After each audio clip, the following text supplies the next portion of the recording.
faltam 10 minutos para as 3 horas da tarde. A gente está de volta com Conexão Futura pelo canal Futura e também pela internet no nosso site, que você sabe que é o futura.org.br. O número de refugiados estrangeiros no Brasil triplicou em 2013, segundo dados do Ministério da Justiça. As guerras civis no Congo e na Síria são as principais responsáveis por esse aumento. Foram 649 autorizações de permanência para refugiados no ano passado, contra 199 em 2012. Esses números representam uma pequena parcela dos pedidos de refúgio, 5.200 em 2013. Vamos conversar agora, direto de Brasília, com Luiz Fernando Godinho, porta-voz da Acnur, agência da Organização das Nações Unidas para Refugiados. Fernando, está me escutando? Boa tarde. Boa tarde, estou escutando. Bom, muito obrigada pela participação aqui no Conexão. Primeiramente, a gente queria saber qual é a política para refugiados aqui no Brasil. Não, o Brasil ele é signatário da Convenção da ONU de 1951 sobre refugiados, Estatuto de Refugiados, e de outros instrumentos internacionais e regionais que tratam da proteção aos refugiados e a outras pessoas que tiveram que deixar os seus países devido a conflitos, e possui uma lei brasileira que implementa a Convenção, os conceitos, as práticas de proteção e de assistência que estão previstas na Convenção e nesses instrumentos. Então, o Brasil tem uma lei brasileira bastante avançada, ela é uma lei que garante, mesmo ao solicitante de refúgio, já todos os direitos civis, o acesso a políticas públicas universais, possui um comitê de elegibilidade que atua, bastante atuante, que funciona regularmente no país, analisando os pedidos de refúgio que são feitos ao Estado brasileiro. E, por sua vez, o governo também trabalha em parceria com os organismos internacionais, no caso o Acnur, que é a agência a qual eu represento, e a sociedade civil na assistência a esses refugiados. Ou seja, é uma política bastante abrangente e que tenta atender a essas necessidades das pessoas que buscam a proteção internacional aqui no Brasil. Como é que é feito o pedido, por exemplo, de permanência de visto? Não, é preciso diferenciar as coisas. O refúgio é uma condição que o país reconhece daquela pessoa e dá a ele um tratamento diferenciado daquela pessoa que simplesmente migra em busca de uma situação financeira melhor. O refúgio ele está associado a perseguições relacionadas a conflitos armados, a perseguições individualizadas, ao fato da pessoa pertencer a um grupo social ou a opiniões políticas, religiosas. Existem fatores fundamentais que estão ligados à concessão do refúgio. Então, a pessoa, quando solicita o refúgio, ela vai ter, sim, uma regularização migratória, mas não por conta de vistos ou esses procedimentos que estão mais associados ao estrangeiro que chega aqui migrando por razões econômicas. É preciso diferenciar muito claro, porque o refugiado e o migrante são pessoas diferentes. Eles se movem por razões diferentes. Um se move para melhorar as condições de vida e o outro se move para salvar a sua vida. Bom, os sírios atualmente são, no momento, quem mais estão pedindo asilo no Brasil? Olha, os sírios hoje sim representam uma parcela muito importante das solicitações de refúgio no Brasil. A gente tem notado, de acordo com as estatísticas que chegam do governo federal, um grande número de solicitações ocorrido em 2013, inclusive quase 3 vezes maior do que ocorreu em 2012.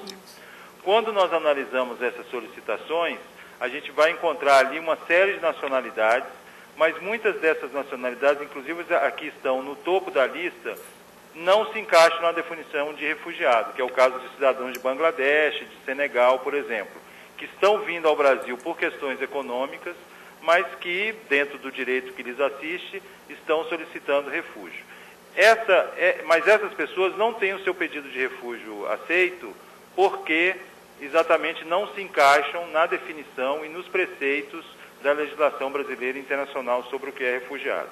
Então, o que a gente deve analisar, mais do que as solicitações de refúgio, são efetivamente as populações que têm o seu refúgio reconhecido. E aí, nessa tabela, a gente sim vê os sírios como a população que mais teve reconhecimentos de refúgio no Brasil em 2013. Foram quase 300 casos e posso lhe garantir que foram 100% das solicitações feitas foram reconhecidas pelo governo brasileiro. Bom, os congoleses têm um segundo lugar, não é isso? Como é que tem sido feita a ambientação dessas pessoas aqui no Brasil? Olha, com todas as nacionalidades com as quais o Acnur e seus parceiros trabalham aqui no Brasil, e são cerca de 70 nacionalidades diferentes entre a população refugiada do Brasil, há uma prática, digamos assim, comum, né? Essa pessoa, uma vez que ela solicita refúgio junto às autoridades brasileiras, ela é encaminhada para uma série de ONGs que trabalham conosco exatamente na recepção e no atendimento a essas pessoas. Como a gente sabe, cada caso é um caso. Então, é feito, antes de tudo, uma análise das necessidades sociais e legais dessas pessoas e, com base nessa necessidade, são providos alguns serviços. Muitas vezes é um atendimento psicossocial, muitas vezes é um encaminhamento já para usufruir das políticas públicas a quais os solicitantes de refúgio e refugiados têm direito, muitas vezes é uma assistência financeira ou um encaminhamento para o aprendizado do idioma português. Há muitos tipos de serviços que são oferecidos de acordo com cada caso. O objetivo é sempre esse, de promover meios para que essas pessoas possam se integrar no Brasil com autossuficiência. Bom, os colombianos também têm pedido asilo ao Brasil, e qual a razão desse pedido? Não, a Colômbia já esteve entre as principais populações que solicitaram refúgio ao Brasil. Obviamente que esses solicitantes são movidos pela triste situação que a Colômbia enfrenta, né, de um conflito interno há mais de 5 décadas que tem gerado refugiados ao longo desse tempo e muitos deslocados internos na própria Colômbia. Hoje, os colombianos representam um grupo menor dos pedidos deferidos no ano passado, embora ainda tenha uma população de refugiados grande no Brasil, mas os pedidos deferidos para colombianos no ano passado caíram pelo fato de que o Brasil existe dentro do Mercosul um acordo migratório para uma série de nacionalidades da região, inclusive a Colômbia. Então, muitos dos colombianos que hoje chegam ao Brasil, mesmo fugindo dos conflitos que ocorrem no país, já solicitam uma residência permanente com base nesses acordos migratórios do Mercosul. De qualquer maneira, o ano passado foram concedidos quase 90 refúgios para cidadãos colombianos. Bom, Fernando, muito obrigada pela sua participação aqui no Conexão Futura. A gente vai deixar só um pedacinho do site da Acnur, que é www.acnur.org, caso alguém queira se informar, tirar alguma dúvida, ter um pouco mais de informação sobre a política de refugiados que o Brasil tem. Bom, muito obrigada, como agradeci, e a gente continua. Na próxima entrada do Conexão Futura, a gente vai falar sobre prevenção de acidentes. Há um ano, 242 pessoas morreram na tragédia na Boate Kiss, no município de Santa Maria, no Rio Grande do Sul. Logo após o acidente, casas noturnas foram fechadas em todo o país, porque não ofereciam segurança para quem frequentava, embora estivessem funcionando normalmente. E hoje, o que mudou? Que lições empresários e autoridades tiraram dessa tragédia? Você, então, não pode perder essa discussão. Mande já sua pergunta pelo Facebook ou também pelo Twitter do Canal Futura. Ou então, se você quiser, pode também ligar para a gente. O telefone é 0 operadora 21 35 23 40 98. E daqui a pouquinho a gente volta depois do programa Nota 10, Primeira Infância. Até já já. Quando a vida nos fecha uma porta. La stronzaggine può essere la cosa più interessante di un uomo. E a escuridão é a única coisa que vemos. Voglio essere pericolosa come una persona normale. O fim do túnel pode estar onde menos esperamos. Io scrivo, tu mi dici. Cine e Conhecimento. Cartas insignificantes e crimes de amor. Sábado, 10 da noite.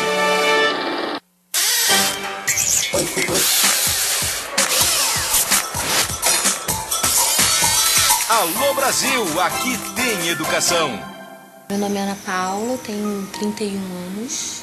Às vezes eu chego num nível de ansiedade tão grande que me dá logo assim, dor de garganta, fico rouca, tosse seca, a cabeça não para, né? Fico o tempo inteiro assim, abanando o pé. O tempo que eu tô parada, eu tô anotando na minha agenda o que eu tenho que fazer, ligando pra alguém, sempre fazendo alguma coisa. Eu não consigo ficar parada, focada só naquilo ali. Meu nome é Ana Letícia, sou professora de Pilates. Para você que sente muita ansiedade, o trabalho de Pilates alia exercícios e práticas respiratórias que com certeza vão te ajudar a se sentir melhor e mais tranquila. Soltando o ar longamente, procurar fazer as 7 respirações calmas e na hora de expirar, contraindo barriga, contraindo a caixa do tórax, fazer a respiração do cachorrinho. Inspirou e começa. De 12 aproximadamente a 30 repetições, durante pelo menos 3 séries por dia. O Pilates trabalha essencialmente a força interna do seu corpo, as respirações, melhorando seu alinhamento e o seu bem-estar em geral. Alô Brasil, aqui tem educação.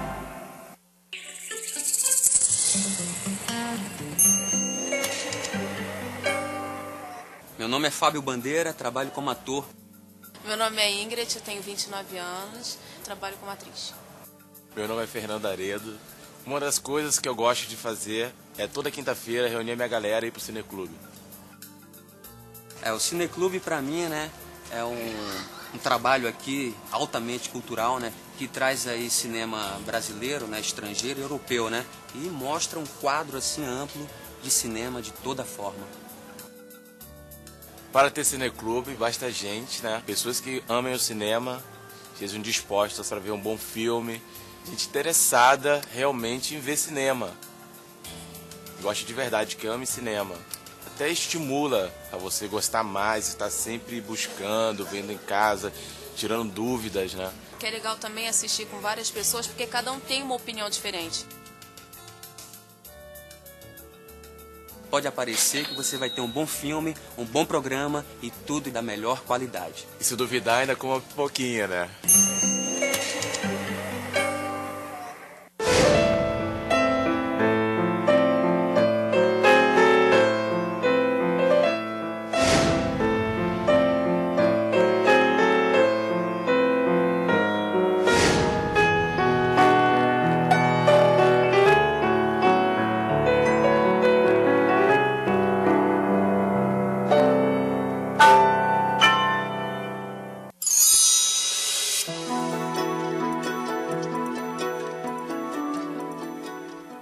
Fundação Maria Cecília Souto Vidigal apresenta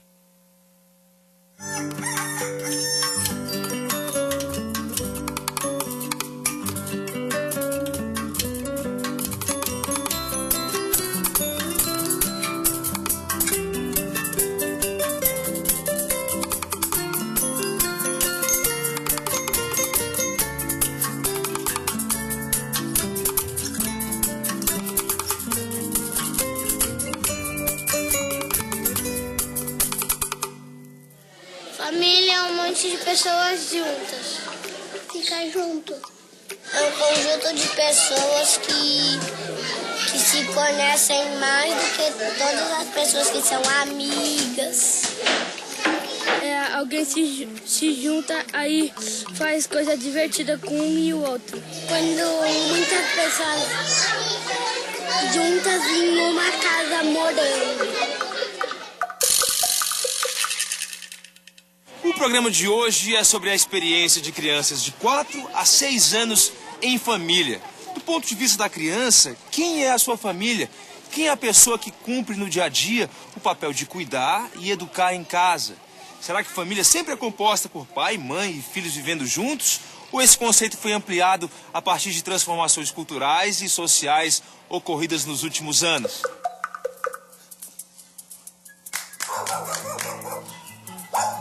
Rodrigo, tudo bem? Sou o Léo Madeira. Oi, Júlia, tudo bem? Tudo bem? Dá licença, prazer, meu. Bom dia, hein? Bom dia. Queria que você contasse pra gente quem mora aqui. Aqui são meus pais mesmo, o vovô e a vovó. Moro meu pai e minha mãe Então, mora o meu irmão mais velho, a minha irmã também mais velha e minha sobrinha. Você é o pai, ela mora com você, né? Essa configuração não é exatamente a configuração de família que mais se encontra por aí, né? Geralmente, em casos de pais separados, a criança normalmente vai morar com a mãe e tal. Como você lida com essa diferença? Para você é natural? Então, para mim se tornou natural pelo amor que eu tenho pela Júlia, né? Mas normal não é mesmo, entendeu? Geralmente os filhos ficam com a mãe. Quando a Júlia era menor, né, a mãe dela não tinha muito tempo, né, por trabalhar e estudar, entendeu? Então ela ficava o maior tempo aqui com a gente. Então eu entrei no acordo devido a isso, entendeu? É igual esse? Aqui. É igual? Vê se é igual. A camiseta é igual. É tudo igual? Vamos achar outro? Você cria ela sozinho? Como é isso? Não, eu crio com a ajuda de toda a família, né? Porque aqui graças a Deus é todo mundo acolhedor, assim, todos ajudam um pouquinho, né? A criar, né? A orientar, entendeu? Mas como ela não dá muito trabalho, então fica fácil, né?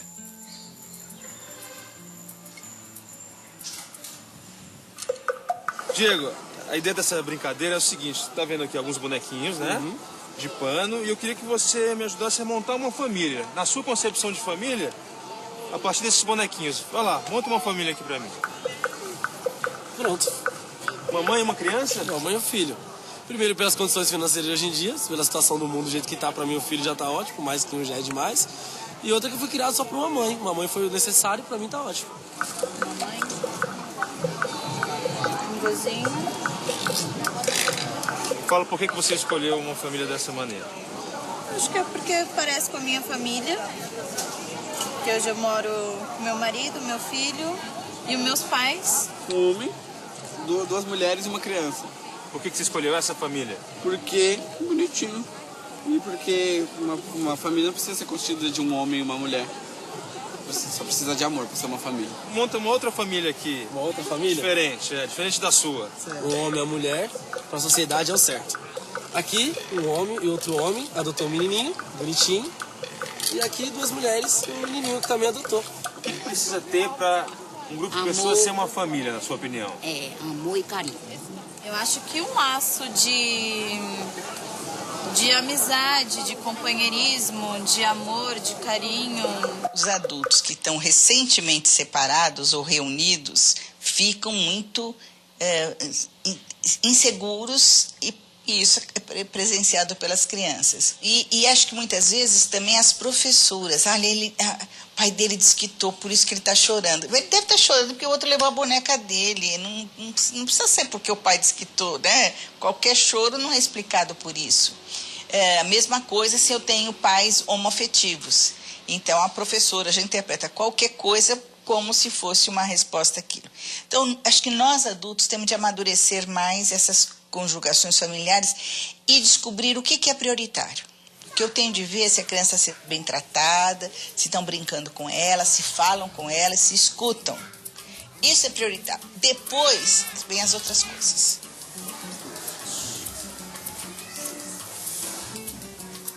Meu avô, meu pai, minha avó, eu e meu irmão.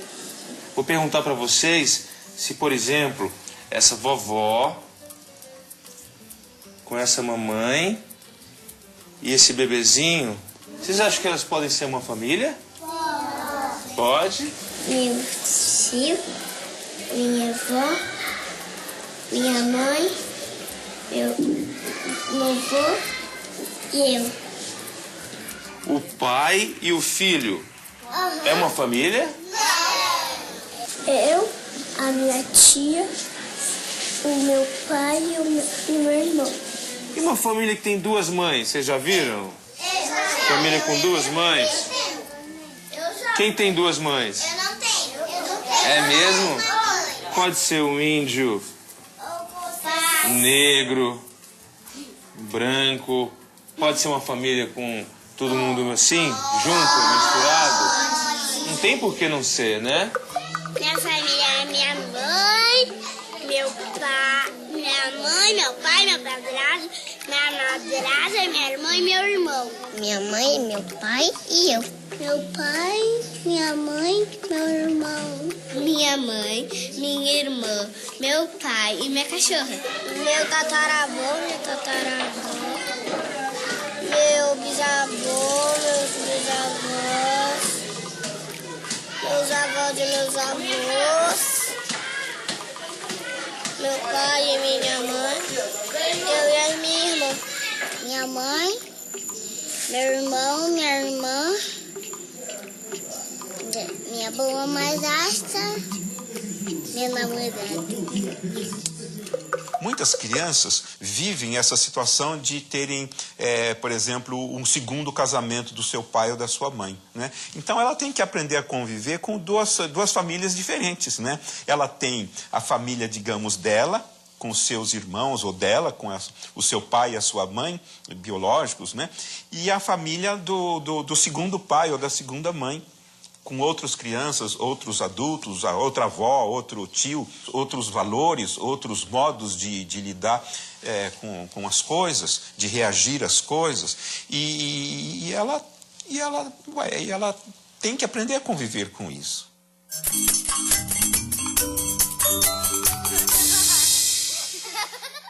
Olha, a gente tem uma parcela muito pequena das crianças, dos jovens que estão tendo o seu direito à educação de qualidade realmente plenamente atendido. Infelizmente, o Brasil, há pouco mais de 30 anos, entrou por um caminho errado, que o mundo já corrigiu, mas o Brasil persiste nessa trilha errada. Como promover a equidade? Não vale a pena ter um sistema que funciona só para alguns poucos. São as múltiplas linguagens que educam, que transformam. O tema da alfabetização rende muita conversa. E aqui no Futura, uma série de entrevistas. Especialistas em educação falam sobre o desafio de ensinar em suas múltiplas linguagens. Entrevista, segunda e quarta, 21h.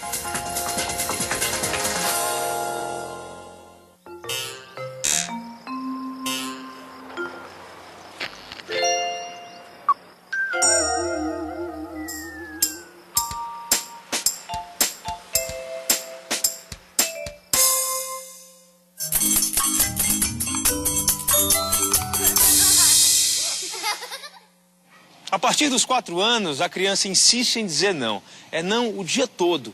E parece que elas têm argumentos para tudo, como deve ser a rotina da casa, a alimentação, o uso dos computadores, dos tablets, da TV, a hora do banho. Como educar uma criança que, por um lado, está conquistando a sua autonomia e, por outro, precisa aprender a viver sob regras?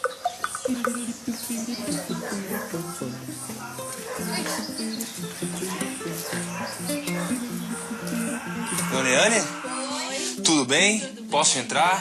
Com licença, então. Sou o Léo, muito prazer. Como vai, senhora? Maria tá com quantos anos? Maria tá com 6. Ela cisma muito com as coisas? Ela cisma. Quando ela quer, ela quer. Então, sabe que ela falou pra mim hoje que queria ir na sorveteria depois da gravação. Se eu não levar, ela fica lá. Você falou que ia e não foi. Você falou que ia e não foi. Quando ela quer, ela quer. Mas tem algum ponto de conflito seu em relação a ela na hora de tomar banho, na hora de comer, na hora de dormir? Não, é na hora de levantar. É uma briga feia, né, Maria? Nós duas pegamos uma briga feia. Eu chego todo dia atrasado do serviço por causa dela. É preguiçosa pra levantar. Eu não gosto de tomar banho nem dormir. Sai fora, nem acordar cedo pra ir pra escola. Às vezes eu tiro o sapato em casa e eu deixo ela chamar eu pra guardar. E eu não gosto. Tipo ontem, eu só queria entrar no banho e sair. Quer dizer, eu só queria sair do banho logo porque eu queria assistir o filme, mas só que não deu. Se eu soubesse, eu ia ficar a noite inteira no banho, porque não ia ficar pra assistir o filme, que eu não consigo me lavar rápido. A maioria, grande maioria das crianças, essa coisa não chega no radicalização. Então, você não vai pôr criança aos berros no chuveiro, não. Ela vai pro chuveiro. Daqui a pouco está muito divertida no chuveiro, esqueceu aquilo, e é melhor nem você comentar. Olha, antes você não queria, agora você gostou. Não comenta. Ela vai gostar, a grande maioria. Um ou outro vai protestar até o final. Mas aí já é uma outra coisa. Essa insegurança dele é maior. Então, alguma coisa mas outras coisas devem estar presentes nesta extrema, radical teimosia, nessa birra muito grande que a gente precisa cuidar como um todo, não só no episódio do levar para o banho. É tomar isso como um todo.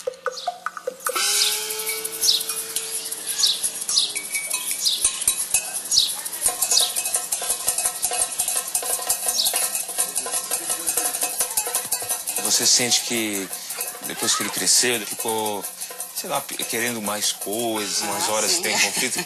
Fala disso pra gente. Então eu não sei como que é, mas como é que ele aprendeu essas coisas, assim, que ele já sabe os direitos que ele tem.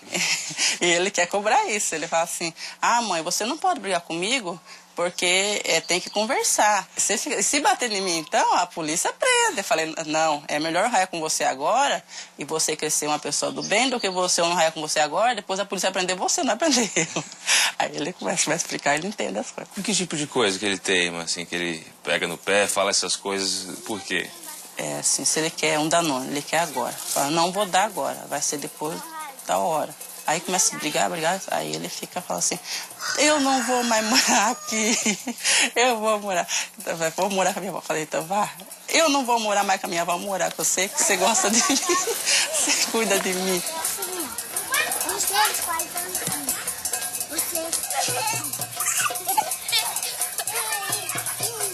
Como falar com uma criança, né? Ficar bravo, não ficar bravo? Eu diria o seguinte, falar firme com um coração macio. Porque se a gente coloca alguma questão de disciplina ou de educação ou de reprimenda com raiva na sensibilidade de uma criança, é paradoxal. Ué, se ele está com raiva de mim, como é que ele me ama? Elas precisam de ter a gente como um modelo de comportamento.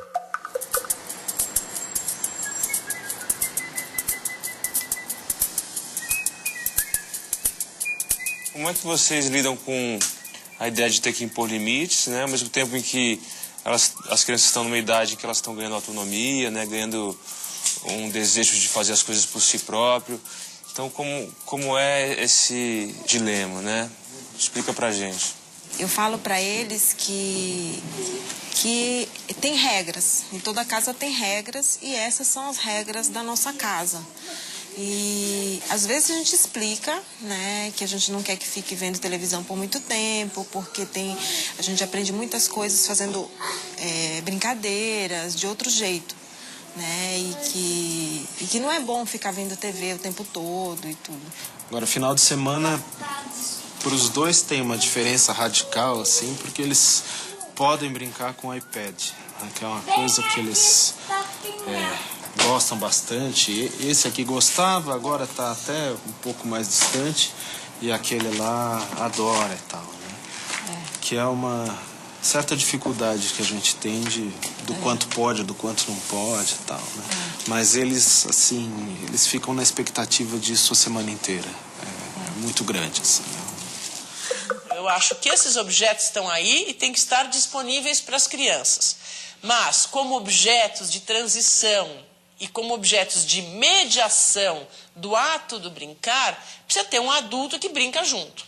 Então, eu também preciso brincar do tal do Tetris, eu também vou assistir o filminho e vou dar minha opinião, eu também vou fazer os caminhos e vou fazer uma competição. Antigamente nem existia videogame. Agora tem uns nomes aí que eu nem sei falar. Olha aí, ó. Tá vendo? Rex não sei o quê. Xbox. Aí. Antigamente não tinha isso. Aí as crianças brincavam com carrinho de madeira, sabe? Fazia... Lata de sardinha, de coqueiro fazendo carrinho. Fazia um tal de capuchetinha, né, Gosta? Ai, menina. Como é a alimentação dela, Liane? Ela gosta de peixe. Ela gosta de peixe, ela ama peixe. Quando é peixe, ela não come comida, ela só quer comer peixe. Né, Maria? Salada, ela não é muito chegada, não gosta de tomate. Arroz, feijão, carne e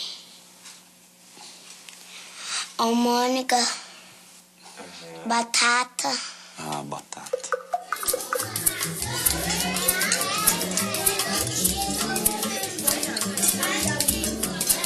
Eu quero saber quem aqui gosta de arroz. E quem gosta de salada? Todo mundo gosta de salada? Quem não gosta de salada? E carne? Todo mundo gosta de carne? Pizza?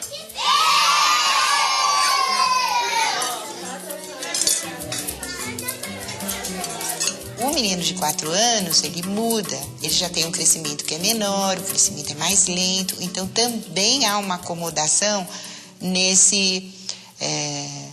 nessa vontade de comer. E isso também leva a que a criança seja muito mais seletiva, propicia, dá essa oportunidade para a criança selecionar mais o que ela gosta, o que ela não gosta, né? Mas eu acho que a maior crise mesmo, ela existe quando o adulto não acredita na competência da criança em poder decidir sobre o que e quanto e como comer. E aí, de verdade, existem crianças que, na perda, né, desta possibilidade de escolher, e que leva à construção da autonomia da criança, tem crianças que preferem não comer. Então, tem criança que entra no movimento de não se alimentar porque ela está privada da possibilidade de escolha.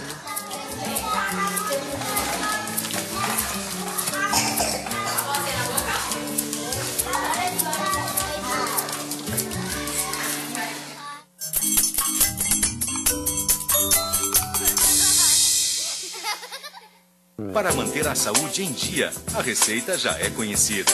Alimentação balanceada e exercícios físicos. Mas para ir além disso, ele entra em cena. Qual a diferença entre gripes e resfriados? O que é reposição hormonal e quais são os benefícios e riscos? É importante a pessoa se preparar para a terceira idade? Sávio Mol está sempre buscando dicas para uma vida mais saudável. Estação Saúde, de segunda a sexta, 4 da tarde. No século XVI, descobriram uma substância que servia para escrever. Grafite. Em grego, grafite vem do verbo escrever. Um desenhista leva 40 minutos para apontar um lápis. Eu adoro desenhar com lápis. O saber de cada um, compartilhado por todos. Todo conhecimento transforma. O Futura liga você. O Sebrae liga você no Futura.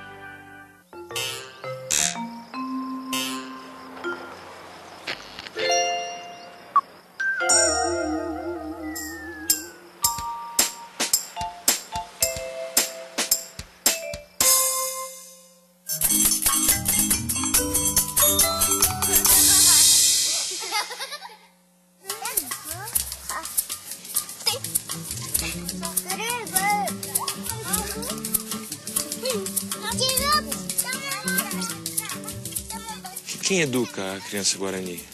Na verdade, primeiramente começa com a família, né? Porque toda família ela tem o seu grupo familiar, então a gente, tudo que faz é aqui que a criança escuta diariamente, né? Mas, na verdade, todo mundo na aldeia é educador do outro, né? Porque a criança, como ela vive numa comunidade, ela vai aprendendo tudo, porque tem os parentes, vai passear na casa de outro. Então, na verdade, não é só a família, é um todo aqui faz parte dessa educação.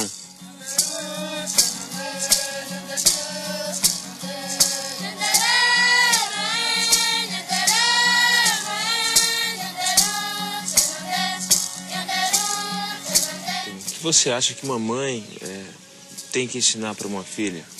Que é para ser uma boa pessoa, para não prejudicar os outros, que a gente a gente não pensa só na família também, né? Que a gente é uma comunidade e é um povo.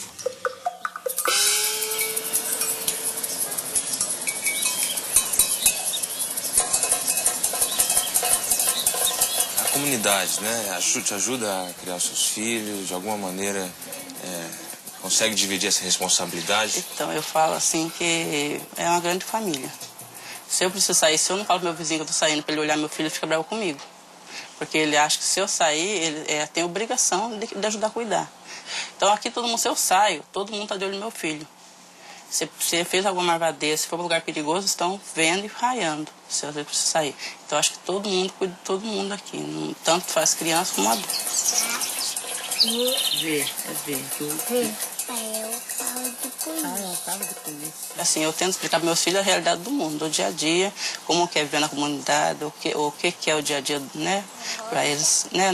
Crescer consciente, saber como que eles vão ter que agir. Cadê a vaca? Não sei que faz vaca. Eu sei fazer vaca. É porco. Eu acho que a família tem que ser uma família estruturada, mas no sentido de amor. Não tem o que dizer, amor. Você tem que amar muito a sua família, tem que amar os seus filhos, ensinar, saber falar não, porque eu acho que saber falar não é amor, é uma forma de amor. Ter paciência, porque eu acho que educar também não é fácil. Gosto do seu narizinho arrebitado. Mãe, eu ia ler. Ah, você ia ler? Então, desculpa, pode ler. Fala. Não precisa ficar brava. Você tá super bem, tô achando que você tá lendo ótimo. É muito importante que os pais tenham um conhecimento sobre o desenvolvimento da criança. Que tipo de brincadeira é interessante.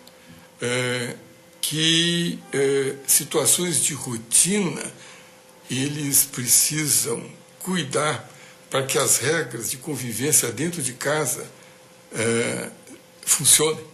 Essa reunião social, afetiva, de troca de relações que acontece no ambiente familiar, que é extremamente importante. E acontece ali, não é a escola que vai ensinar. Quer brincar do que agora? De cosquinha. De cosquinha? Como é que faz cosquinha do papai? Hã? Como é que faz cosquinha do papai? Hein? Você gosta? Como é que faz cosquinhas do papai? Qual tem sido o maior desafio de educar ela agora na cidade? A maior dificuldade, assim? A maior dificuldade é tempo com ela, né? Ter a presença do pai, entendeu? Graças a Deus, eu tento suprir o pouco tempo que eu tenho com ela, eu tento suprir assim com ela, mostrar um pouco de mim, mostrar quem sou eu, entendeu? Não há como negar que os pais precisam trabalhar, né? Que existe uma subsistência, uma sobrevivência que está aí gritando mais alto. Mas a gente não pode negar também que essas crianças precisam continuar brincando com os pais. Tem solução que o tempo que eu tenho livre, porque eu não precisa ter quantidade, mas pode ter qualidade. Eu posso não ter todos os dias da semana, mas a hora que eu tiver, que eu esteja inteiro, que eu brinque de verdade. Cadê a roda? Toyota. Ai.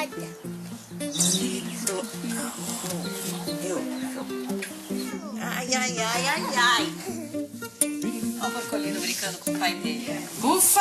Ela dando uma batalha. Suei, viu? Aliás, ainda tô suando. Porque Gustavo e Maria tá sendo bem mais caro do que os outros todos.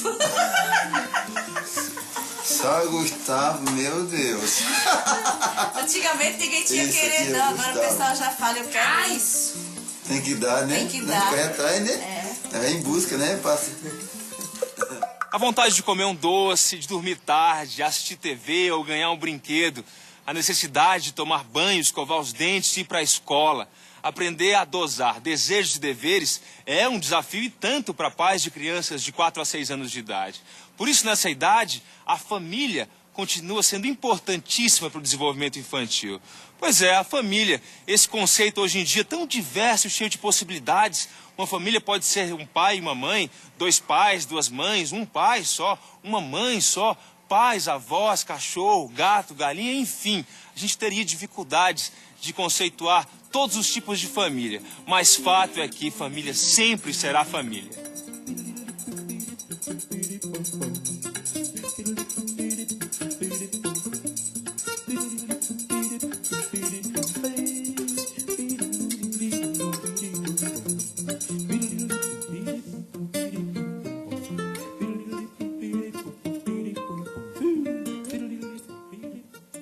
Um oferecimento Fundação Maria Cecília Souto Vidigal.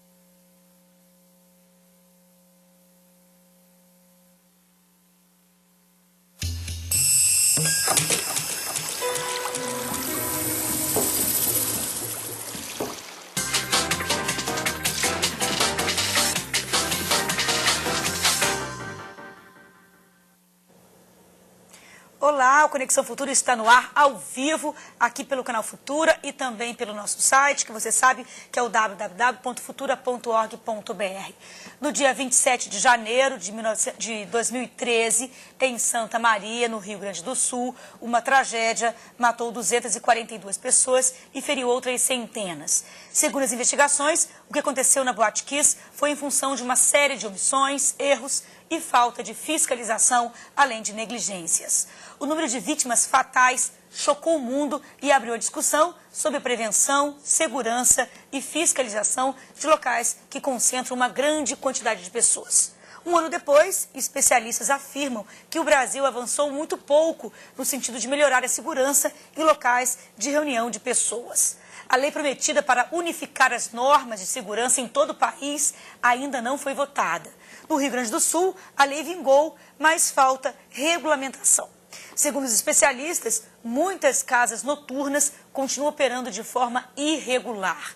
E a fiscalização ainda é deficiente nas principais cidades do país. Para discutir esse assunto, a gente vai receber aqui no estúdio o deputado Paulo Pimenta, coordenador da Comissão Parlamentar de Acompanhamento da Nova Legislação. E também Rodrigo Polito, tenente-coronel do Corpo de Bombeiros do Estado do Rio de Janeiro. Você que está em casa, como sempre, é nosso convidado especial. Aproveite para tirar suas dúvidas. Participe dessa conversa, mandando mensagens, comentários e opiniões para o Facebook e também para o Twitter do Canal Futura. Ou então, ligue para a gente utilizando o nosso telefone. O número é 0, operadora 21 35 23 40 98. Muito obrigada pela participação de vocês aqui no Conexão Futura. E eu queria começar perguntando ao deputado Paulo Pimenta. Na verdade, a gente tem uma lei, uma nova legislação que está aí em andamento, ainda para ser votada no plenário da Câmara. De que se trata essa legislação? O que a gente pode esperar dela? Na realidade, coronel, telespectadores, a Constituição de 88, ela delegou aos estados a competência exclusiva, plena, de legislar sobre a questão de prevenção de incêndios. E delegou aos municípios a competência, a responsabilidade de terem legislações municipais que regram concessão de alvarás, autorização para funcionamento de qualquer estabelecimento. E nunca existiu qualquer tipo de exigência mínima, né?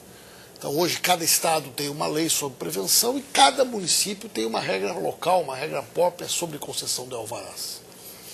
E do nosso ponto de vista, esse episódio de Santa Maria, né, e outros fatos, eles nos provocam a necessidade de estabelecermos alguns parâmetros mínimos, né, de responsabilidades, de exigências, que possam, né, ajudar a criar no país uma realidade legal e cultural que impeçam que uma situação como essa que ocorreu na nossa cidade volte a se repetir, né? Então a lei ela define responsabilidades, né? Eu acho que hoje a legislação, como ela é muito confusa, ela estimula a impunidade, a dificuldade de responsabilização de culpados e também avança do ponto de vista técnico, né, definindo um conjunto de normas e exigências que vão, do meu ponto de vista, ajudar inclusive o trabalho que é realizado de maneira competente em todo o Brasil pelos corpos de bombeiros. Bom, hoje, tenente coronel, quais são as normas que as casas precisam estar cumprindo, né, para estarem regularizadas? Bom, cada estado tem, né, o seu conjunto de regras próprias. No Rio de Janeiro, nós temos uma legislação, acho que é a mais antiga do Brasil, uma legislação de 75, que foi regulamentada em 76, e a partir daí todas as casas têm que se adequar a esse modelo. Em 1991, o controle das diversões públicas, né, as quais englobam as boates, bares com música ao vivo, parques de diversões, eles foram, a responsabilidade foi passada à Secretaria de Estado de Defesa Civil e diretamente ao Corpo de Bombeiros. Então, desde 91, que todas as casas são cadastradas nos Corpos de Bombeiros. Então, além delas terem que cumprir as regras de segurança com a instalação de equipamentos, com a adequação das saídas de emergência, também o registro dessas casas faz com que nós tenhamos uma renovação de documentação anual, e isso faz com que o Corpo de Bombeiros se certifique que a manutenção desses equipamentos continua sendo feita. Quais são as casas que estão sujeitas às normas? Todas as casas de estabelecimentos comerciais, por exemplo? Sim, a legislação de 76, ela dá plenos poderes ao Corpo de Bombeiros, né, dá o que a gente chama de poder de polícia administrativo para fiscalizar toda e qualquer tipo de edificação, não só boate, mas todas as casas, elas estão sujeitas, né, a uma visita inopinada do Corpo de Bombeiros. Mesmo essas que têm obrigação de renovação anual e que recebem anualmente uma vistoria dos Corpos de Bombeiros, elas também, né, encaixando na nossa rotina administrativa de fiscalização, elas sofrem visitas também esporádicas ao longo do ano no seu horário de funcionamento, seja durante o dia, onde só tem os funcionários, seja durante a madrugada, quando ela está funcionando. Independente do número de pessoas que têm a capacidade de Independente do número de pessoas. Só que a fiscalização é possível em todos os lugares, todo o tempo todo. Né? A onipresença da fiscalização é algo impossível, mas dentro do nosso planejamento nós temos, né, sempre a observação de lugares que tem maior risco, ou tem um fluxo de pessoas diferente, ou onde nós recebemos algum tipo de denúncia, e a fiscalização, as operações são montadas em cima desse planejamento. A pessoa pode fazer denúncia diretamente no Corpo de Bombeiros? Diretamente na unidade da área operacional, através do e-mail, no site do Corpo de Bombeiros e por telefone. Que é o 190? Isso. O telefone é o telefone do quartel da área operacional. Ah, tá. Aí dependendo da área, mas no nosso site na internet, www.sebemerge, a gente tem todos os telefones, endereços e e-mail para se fazer isso. Só vou dar uma interrompida, porque a gente já tem duas participações de público. Vamos agradecer aqui a Catiane Carvalho Durães, que participou pelo Facebook. Ela pergunta: como está a fiscalização das casas noturnas do país? Temos segurança eficaz? Acho que eu posso levar essa pergunta ao deputado Paulo Pimenta. Na realidade, eu entendo que a tragédia da Boate Kiss, ela acabou evidenciando para a sociedade brasileira uma realidade que era pouco conhecida. Né? Vocês podem observar que nos dias que seguiram a tragédia, nós tivemos dezenas, centenas de estabelecimentos sendo fechados em todo o Brasil, sendo vistoriados. E o que isso revelou? Revelou que, infelizmente, aquilo que aconteceu em Santa Maria poderia ter acontecido em muitos outros lugares. Né?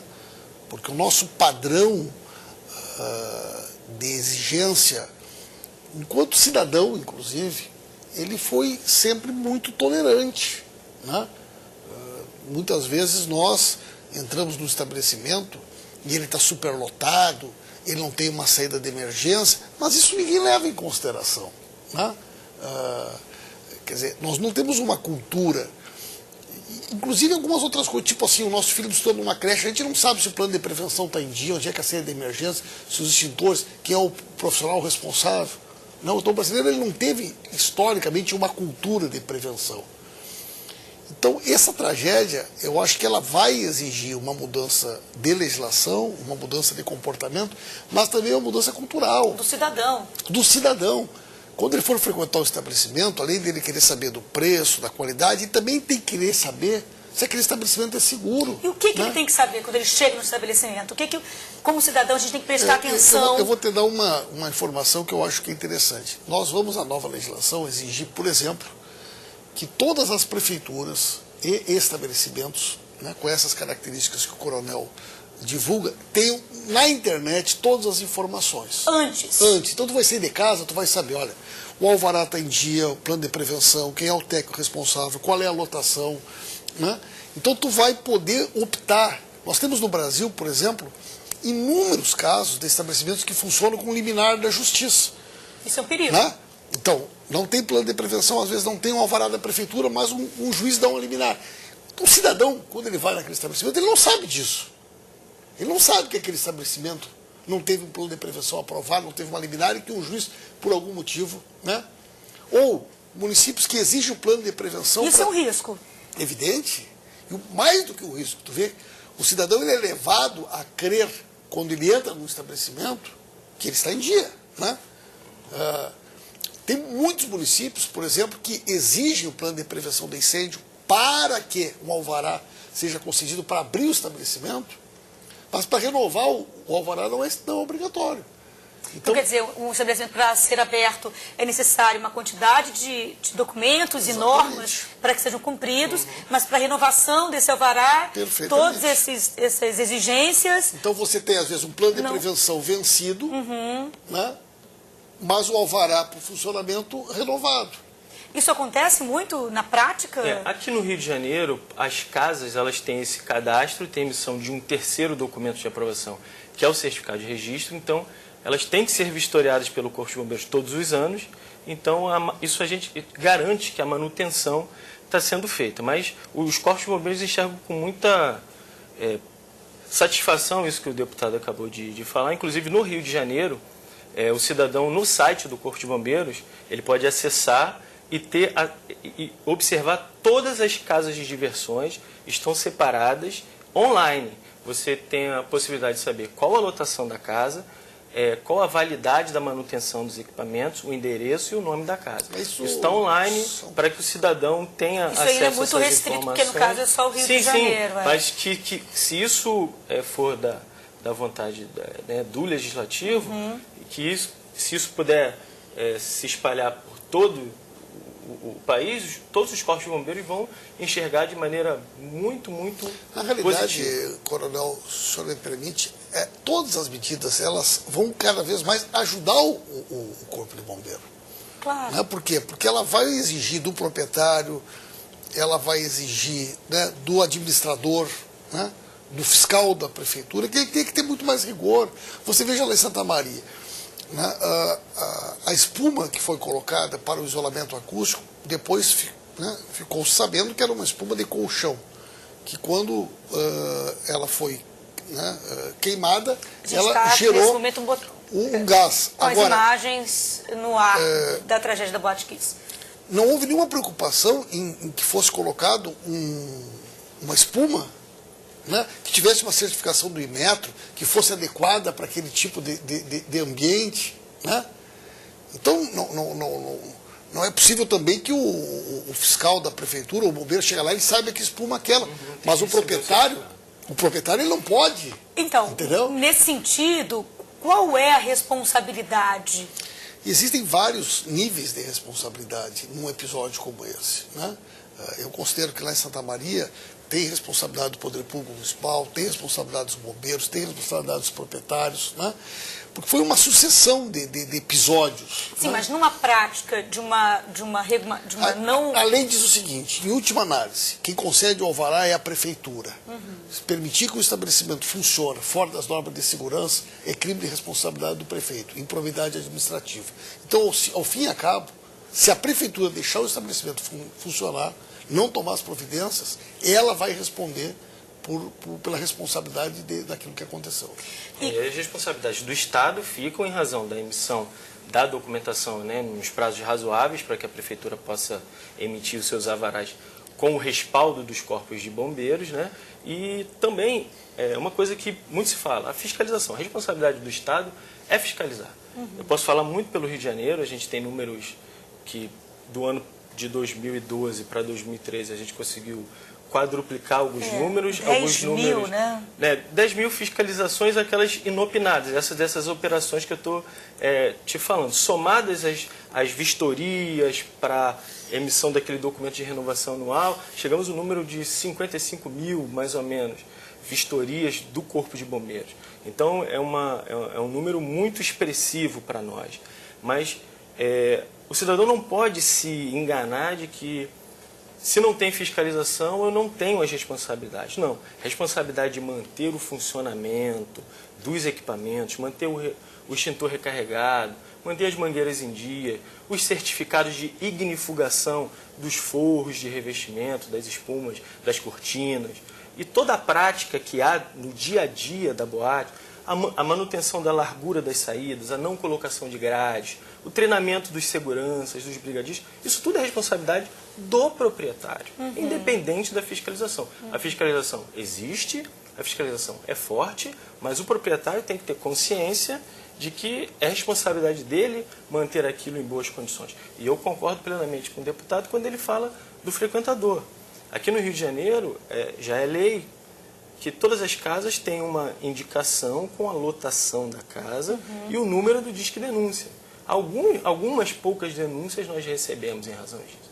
Então hoje, se o cidadão ele entra numa boate, ele verifica que o ambiente está muito cheio, ou está muito cheio, uma porta que deveria estar destrancada está trancada. O que ele pode dizer? É isso uma informação importante? A primeira coisa a se observar é a sinalização de emergência, o que é mais fácil para o cidadão. O cidadão, às vezes, não tem a expertise de observar um extintor, claro, coisa assim. Mas agora, a sinalização ela é feita para o usuário. Então, se ele está em algum ponto da boate e ele observa nas paredes e ele não consegue enxergar, por exemplo, uma placa que indique a sua saída, seja uma seta indicadora, ou seja, a palavra saída na cor verde e um bloco de iluminação de emergência, tudo isso, ele já pode começar a suspeitar e verificar se aquele local realmente tem boas condições de funcionamento. Então, hoje, para o cidadão, a primeira coisa é a sinalização, a orientação de saída. Se ele observar e não conseguir enxergar essa placa, isso já é um indício de que aquele imóvel tem algum tipo de irregularidade. E por aí vai. Aí vão para os extintores, vai para a ignifugação dos materiais e uma série de outras medidas. Deputado, existe um modelo nos outros países que essa legislação se inspirou? Não, não existe, né? Na realidade, digamos assim, grandes tragédias sempre provocaram mudanças profundas de legislações e mudanças culturais, né? Antes do edifício Joelma, em São Paulo, não existia código de obras nas prefeituras. A grande tragédia da TAM produziu um conjunto de mudanças na legislação sobre aviação civil. Então, tragédias que ocorreram nos Estados Unidos, na Austrália, na Argentina, elas levaram a mudanças de legislações que nós temos observado, né? Mas o que é importante as pessoas entenderem é que o Brasil é um país muito diverso, né? Então você imagina, quando você fala numa legislação, você tem que imaginar uma cidade como São Paulo e você tem que imaginar uma pequena cidade do interior do Piauí. Você tem que imaginar um Rio de Janeiro e você tem que imaginar uma cidade do interior do Amazonas. É claro que você não pode ter uma regra, um nível de exigência tão detalhado a nível nacional que equiparasse todos os municípios. Então você precisa ter uma legislação que ela tenha um padrão nacional, que ela estabeleça alguns condicionantes, mas não há como fugir que os estados, em termos de prevenção, e os municípios tenham as suas especificidades, né? Porque é o município lá. Agora, existem algumas questões que devem ser padronizadas. Então, o coronel falava agora sobre sinalização. Quer dizer, não é razoável que nós não tenhamos obrigatório um padrão de sinalização. Como é que você imagina agora nós com Copa do Mundo, com Olimpíada, chega um cidadão brasileiro ou estrangeiro num estabelecimento, tem um que ele sinaliza a saída de emergência de uma forma, outro de uma forma, né? O padrão internacional não é... Eu achei mais bonito fazer na minha boate de... Então isso não existe, seria como se cada cidade tivesse uma legislação de trânsito diferente da outra. Então, sinalização deve ser padronizada, tem norma da BNT sobre isso, tem regulamentação do Inmetro, porta de emergência, saída de emergência, né? Quer dizer, não é possível que cada estado, que cada município tenha autonomia para definir o que é saída de emergência. Quer dizer, tem que ter pelo menos uma... Tem que ter uma regra. Os corpos de bombeiros pensam da mesma forma. A Liga dos Corpos de Bombeiros, né, que compreende os 27 comandos dos Corpos de Bombeiros, criaram um grupo de trabalho no início do ano passado, né, através do Ministério da Justiça, Secretaria Nacional de Segurança Pública, e esse grupo de trabalho também preparou um texto que vai exatamente confirmar isso que o deputado acabou de dizer, que assim, não há como colocar uma regra para o país inteiro, mas há necessidade de uma legislação em âmbito federal que defina responsabilidades, defina prazos, quem faz o que e quando, e punições, que seja o caso, e deem, porque também as regras, o que a gente tem que pensar é o seguinte, todas as regras de segurança, elas são feitas, como o deputado falou, elas surgem através de tragédias, mas elas também surgem em razão da evolução da sociedade. Existem normas... E da fiscalização do cidadão, sim, exatamente. Equipamentos hoje que não existiam dentro da casa, ou dentro de uma boate, ou costume, ou modas, alguma coisa que não existia, hoje passou a existir. Então a norma ela tem que avançar para atender o anseio social. Então, é necessário que elas sejam... Desculpa só interromper, Coronel. Tem uma pergunta aqui do Jorge Eduardo. Muito obrigada, Jorge Eduardo, pela participação. Ele veio pelo Facebook. Com a chegada dos mega eventos como a Copa do Mundo e Olimpíadas, quais seriam as medidas a serem tomadas pelas autoridades brasileiras para que sejam evitadas tragédias como aconteceu no Batquim? Acho que a gente está falando um pouco disso. É um pouco disso, né? Agora, o que ocorre? Quer dizer, uma delas seria... Dias eu participava... Por que a gente está com esse atraso todo nessa votação, por exemplo, do plenário, nessa nova legislação, deputado? Existem várias questões que eu vou insistir, que elas precisam ter uma mudança cultural. A Câmara dos Deputados não tem alvará de funcionamento. Meu Deus! Né? E a maioria dos prédios públicos também não tem, e não deve ser diferente aqui no Rio de Janeiro, ou em São Paulo, ou em qualquer outro lugar. Porque isto nunca foi uma coisa que nós culturalmente, né, tivéssemos essa preocupação. Né? Então, hoje, esse episódio ele tem que ser um marco de uma mudança de comportamento. Ele mudou a maneira com que se hoje fiscaliza as questões aqui no Rio de Janeiro? O exemplo é de 2012 para 2013. Tínhamos uma fiscalização que era eficiente, mas em 2013 nós quadruplicamos essas visitas e emissão de multas, para a senhora ter uma ideia, 10 vezes mais. E fora quem conseguiu regularizar, porque a multa é a última instância. Então, no meio do caminho, muita gente se regularizou. Então, a gente teve um salto de movimentação de processos entre 27 mil, 28 mil para 45 mil processos de 2012 para 2013. Isso mostra que o cidadão busca a regularização e o Corpo de Bombeiros tem que estar em condições de dar essa resposta. E depois a gente tem expectativa que essa legislação seja votada? Não, a legislação está pronta para ser votada desde junho. Já foi plenário 5 vezes. Foi a plenário, né? Vezes. O que ocorre? Infelizmente, né, a sociedade brasileira, a própria imprensa, o Congresso, ele acabou assumindo como prioridade um conjunto de temas. Primeiro veio o debate sobre o pré-sal, tinha emergência, urgência, tranca a pauta. Depois veio a discussão do mais médicos. Depois veio a reforma política.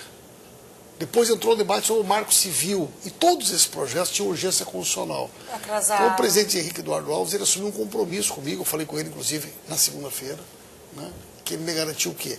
O primeiro projeto que será votado este ano, após o destrancamento da pauta, é este projeto. Né? Então nós acreditamos que ainda no mês de fevereiro nós teremos condições de aprovar essa nova legislação. Bom, existe algum telefone que seja nacional, que a pessoa possa ligar se houver alguma irregularidade em algum estabelecimento que ela esteja, enfim... Bom, no Corpo de Bombeiros do Rio de Janeiro, as denúncias podem ser feitas no próprio site do Corpo de Bombeiros, tem um link lá, Fale Conosco, e tem um outro link que é denúncias, aí tem denúncias para gás liquefeito, denúncias de boate, então todas separadinhas, é só o cidadão entrar no site do Corpo de Bombeiros, e ali ele vai ter acesso a todos os números da corporação e como fazer denúncias e tudo. Nacionalmente tem, deputado, algum telefone? Não existe exatamente por isso detalhe, pela falta de legislação. Né? Bom, agradeço muito a presença de vocês, muito obrigada. Viu? E você de casa, muito obrigada pela sua participação. Até amanhã.